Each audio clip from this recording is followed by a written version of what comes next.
Chicken ডাক bungalow হয়ে গেছে, খেতে চলে এসো, গরম গরম সাপ করি। আজকে আমি চিকেন ডাক বাংলো বানাবো। ডিমটা সেদ্ধ করে নিচ্ছি। আমরা এবার আলুটা ভেজে নেব।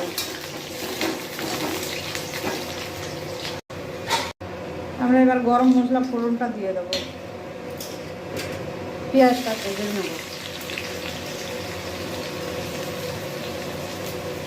বানাচ্ছি আমরা, রসুনটা দিয়ে দিলাম, এই আদাটা দিয়ে দিলাম, ভালো করে ভেজে নেব। আদা রসুন ভালো করে ভেজে কষিয়ে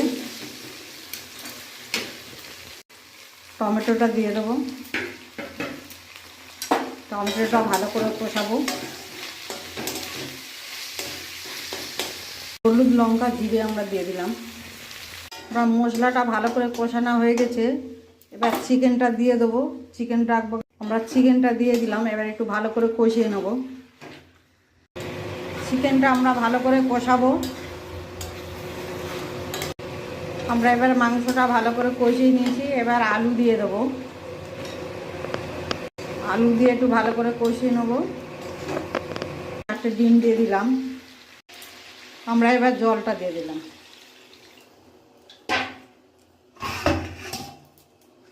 ঢাকা দিয়ে দিলাম।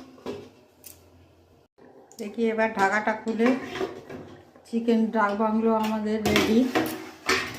এবার আমরা গরম মশলা দিয়ে লাগিয়ে নেব।